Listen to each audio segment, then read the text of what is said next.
Perfect guardian में आपका स्वागत है। हम आपको बताएंगे कि वक्री ग्रह क्या है।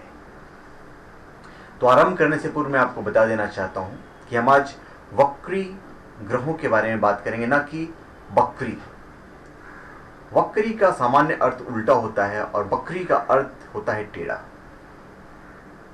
तो साधारण दृष्टि से देखें या कहें तो सूर्य, बुध आदि ग्रह धरती से कोसों दूर हैं। भ्रमण चक्र में अपने परिभ्रमण की प्रक्रिया में भ्रमण चक्र के अंडाकार होने से कभी ये ग्रह धरती से बहुत दूर चले जाते हैं तो कभी नजदीक आ जाते हैं। जब जब ग्रह पृथ्वी के अधिक निकट आ जाता है तो पृथ्वी की गति अधिक होने से वह ग्रह उल्टी दिशा की ओर जाता है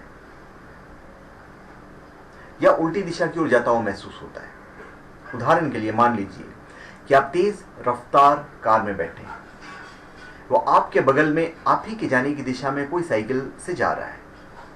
तो जैसे ही आप उस साइकिल सवार से आगे निकलेंगे तो आपको यूं दिखाई देगा कि मानो आपसे विपरीत दिशा में जा रहा है, जबकि वास्तव में वह भी आप ही की दिशा की तरफ जा रहा होता है। आपकी जो गति है वो अधिक होने से एक दूसरे को क्रॉस करने के समय आगे आने के बावजूद वो आपको पीछे यानी कि उल्टा दिखाई देता है। और जाहिर रूप से आप इस प्रभाव को उसी गाड़ी सवार या साइकिल सवार के साथ महसूस कर पाते हैं जो आपके नजदीक होता है। दूर के किसी वाहन के साथ आप इस क्रिया को महसूस नहीं कर सकते। ज्योतिष की भाषा में इसे कहा जाएगा कि साइकिल सवार आपसे वक्री हो रहा है। यदि ग्रहों का पृथ्वी से वक्री होना कहलाता है तो सीधे अर्थों में समझें कि वक्री ग्रह पृथ्वी से और अधिक निकट हो जाता है।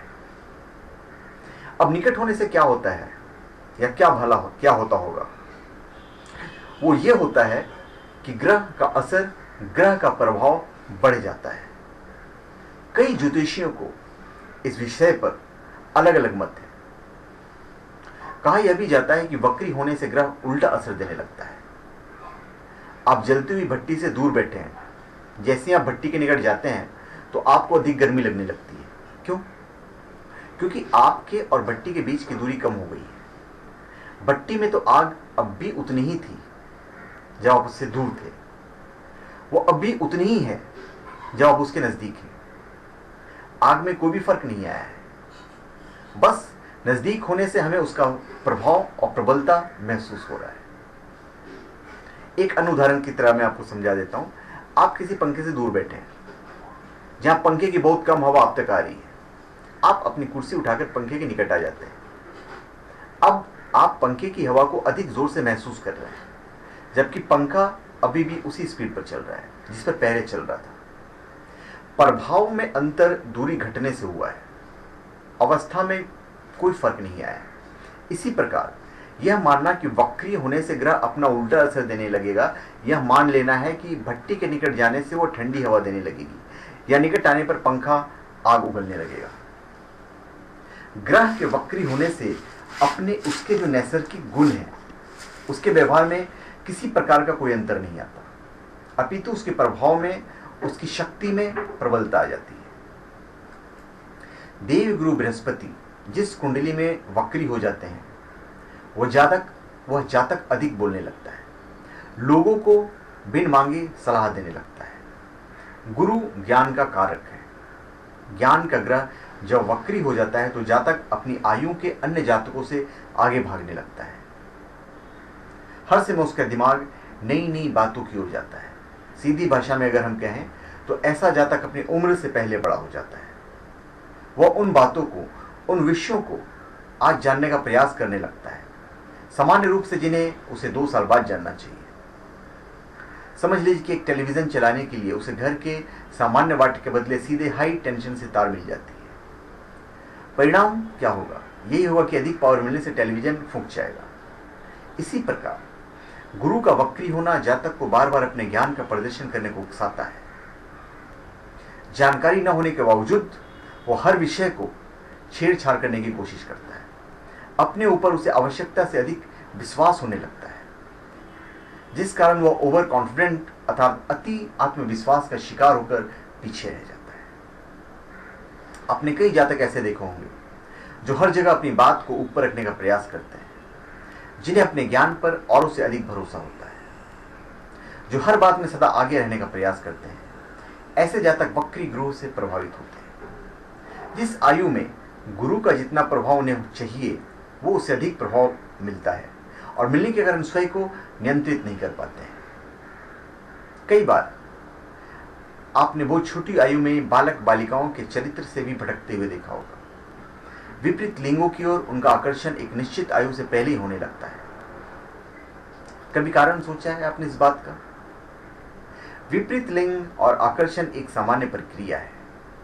शरीर में होने वाले हार्मोनल परिवर्तन के बाद एक निश्चित आयु के बाद यह आकर्षण होने लगता है, और यह एक सामान्य सी कुदरती अवस्था है। शरीर में मंगल व शुक्र रक्त, हार्मोन्स, सेक्स व आकर्षण को नियंत्रित करने वाले कहे गए हैं। इन दोनों में से किसी भी ग्रह का वक्री होना इस प्रभाव को आवश्यकता से अधिक बढ़ा देता है।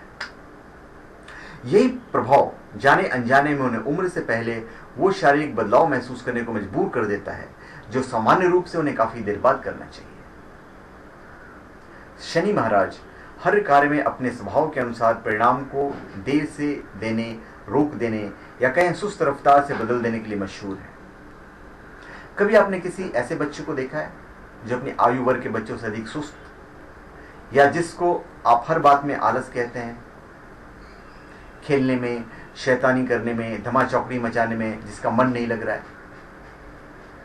उसके समान रिफ्लेक्शंस कहीं कमजोर तो नहीं? जरा उसकी कुंडली का अवलोकन कीजिए। कहीं उसके लग्न में शनि देव जी वक्री होकर तो विराजमान नहीं है? इसी प्रकार वक्री ग्रह कुंडली में अपने भाव व अपने नैसर्गिक स्वभाव के अनुसार अलग अलग परिणाम देते हैं। अंततः कुंडली की विवेचना करते समय ग्रहों की वक्रता का ध्यान देना अति आवश्यक है। अन्यथा जिस ग्रह को अनुकूल मानकर आप समस्या में नजरअंदाज कर रहे होते हैं वही समस्या का वास्तविक कारण होता है। वह आप उपाय दूसरे ग्रह का कर रहे होते हैं। परिणाम स्वरूप समस्या का सही समाधान नहीं हो पाता है। तो अंत में आपको फिर बता दूं कि वक्री होने से ग्रह के स्वभाव में कोई अंतर नहीं आता, बस उसकी शक्ति बढ़ जाती है।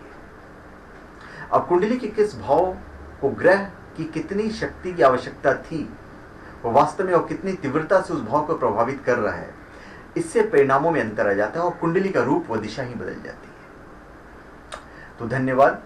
आप हमारे चैनल पे सब्सक्राइब करें और अपने कमेंट दीजिए।